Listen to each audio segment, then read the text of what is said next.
어느덧 도심의 낡은 오피스텔에 살기 시작한 지도 6개월째였다. 나는 회사의 배려로 비교적 저렴한 가격에 이곳을 임대할 수 있었다. 오래된 건물이었지만 업무용 단지와 가까워 출퇴근이 편했다. 하지만 입주 후 얼마 지나지 않아 이상한 일들이 종종 발생하기 시작했다. 처음엔 사소한 것들이었다. 가끔씩 부엌에 놔둔 물건들이 사라졌다가 엉뚱한 곳에서 발견되곤 했다.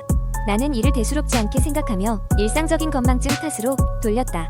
또 어느 날 아침에는 화장실 거울에 낯선 손자국이 남아있는 것을 발견했지만 대수롭지 않게 넘겼다. 하지만 그러한 일이 점점 잦아지자 나는 조금씩 불안해지기 시작했다. 어느 날 밤 늦은 시간까지 야근을 하고 집에 돌아온 나는 피곤함에 지쳐 그대로 침대에 쓰러졌다. 잠자리에 든 지 얼마 지나지 않았을 때 귀에 익숙지 않은 소리가 들려왔다. 마치 천장에서 무언가 긁히는 듯한 음산한 소리였다. 나는 피곤한 탓에 그것을 단순한 환청이라고 여기며 다시 잠에 들려고 노력했다. 하지만 소리는 점점 더 뚜렷해지면서 내 신경을 예리하게 건드렸다. 이튿날 아침 낮의 빛 속에서 모든 것이 다시 평범해지면서 밤의 괴상한 경험은 현실감을 잃었다. 그러나 밤이 되면 다시 모든 것이 시작되었다. 이번에는 천장뿐 아니라 벽에서도 이상한 소리가 들리기 시작했다. 마치 누군가 얇은 벽 너머에서 나를 지켜보고 있는 듯한 느낌이 들었다. 나는 소름이 돋았다.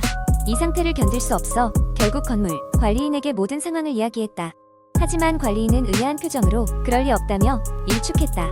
그날 밤 나는 다시 소리에 괴로워하며 잠들지 못했다. 그러다 문득 무슨 생각이 들었는지 나는 천장을 유심히 바라보았다. 희미하게나마 작은 틈이 보이는 것 같았다.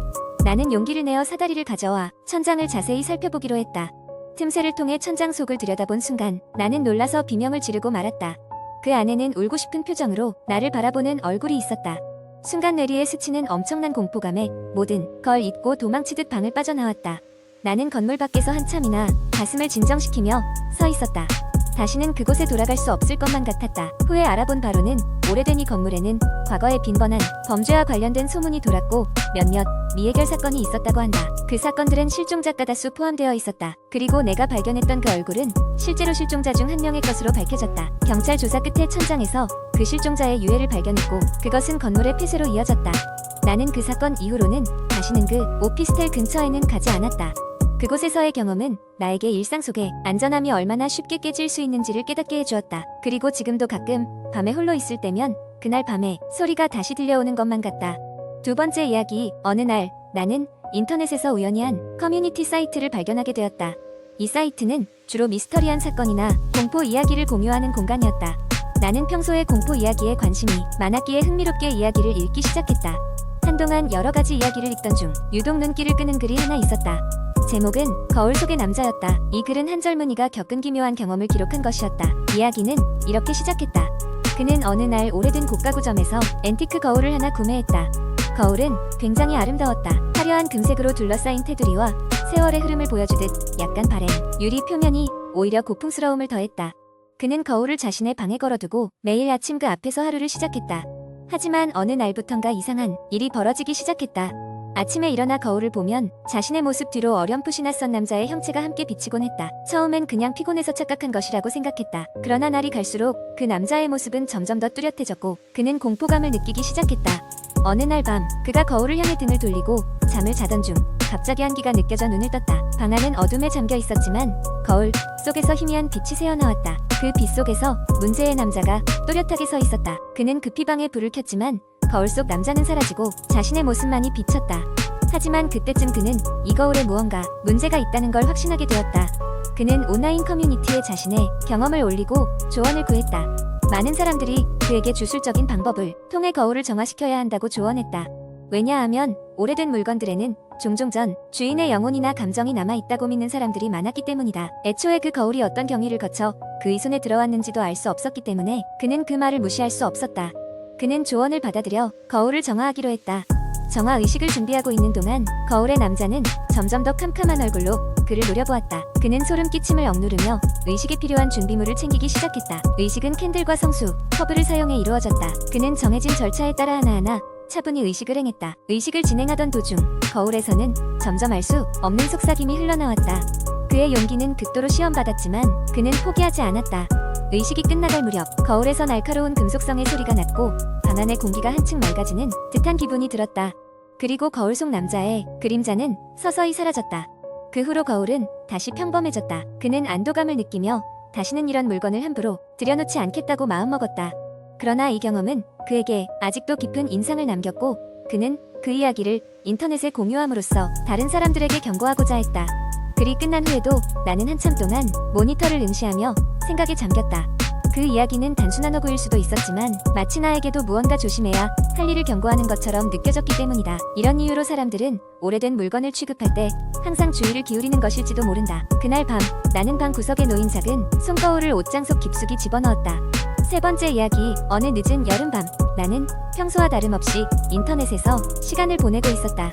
그날따라 이상하게도 눅눅한 기운이 방 안을 감싸고 있었고 기분 탓인지 자꾸 등 뒤로 서늘한 기운이 느껴졌다.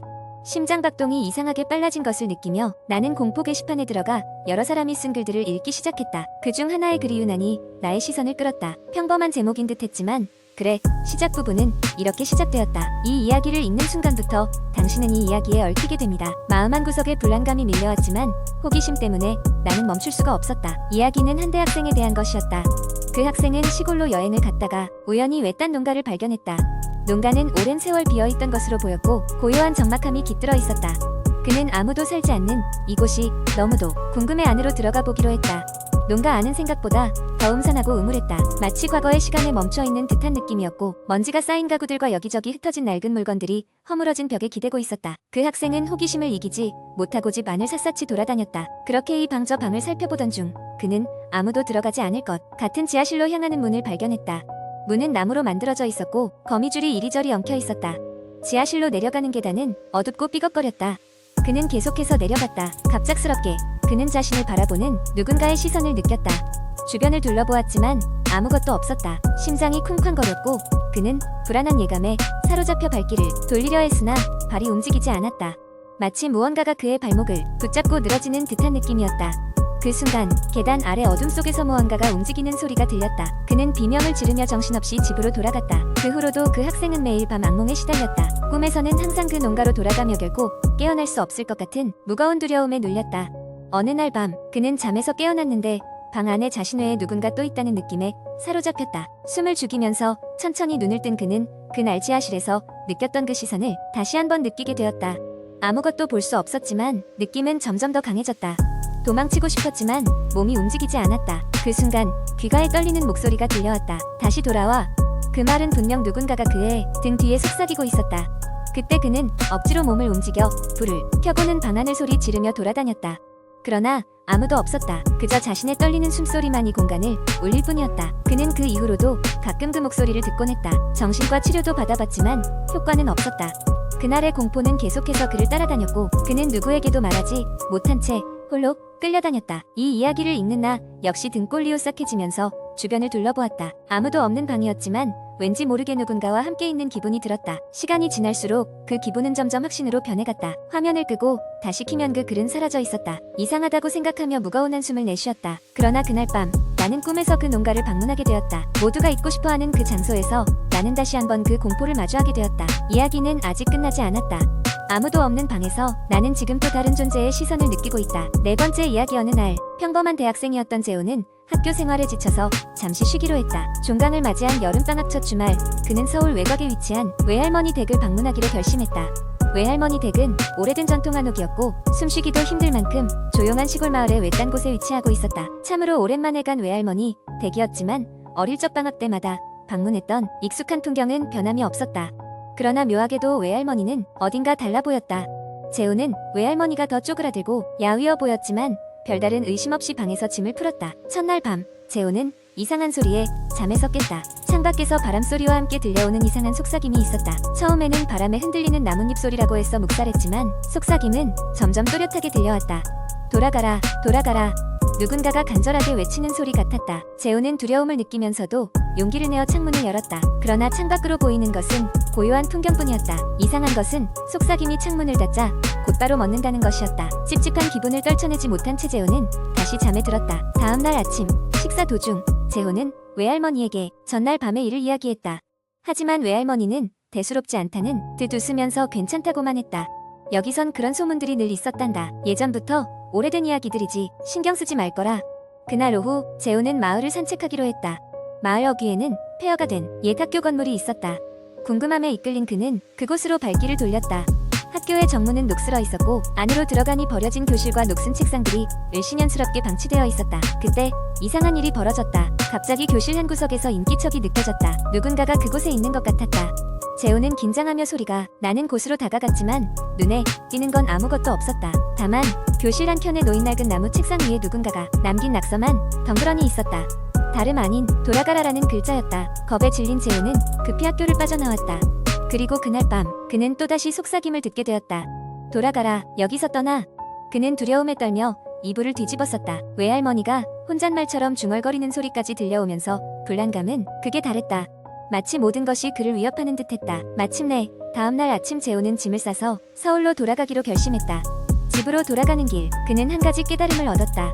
그곳은 분명 무언가가 존재하는 곳이며 자신은 오래 머무를 수 없는 곳이라는 사실을. 서울로 돌아온 후 재우는 그 일을 잊으려 노력했지만 가끔씩 꿈속에서 듣는 그 속삭임은 그의 마음속에 깊이 각인되어 있었다. 누구도 모른다. 그날 밤 외할머니 댁에서 그를 재촉하던 그 소리가 무엇이었는지. 다만 재우는 다시는 그 마을에 가지 않을 것임을 확신했다. 이 이야기는 그렇게 알 수 없는 미스터리와 공포의 한켠에 묻혀 남아있게 되었다. 과연 그 소리의 정체는 무엇이며 그곳에는 어떤 일이 있었던 것일까? 그것은 오직 어둠 속의 비밀이 되어버렸다.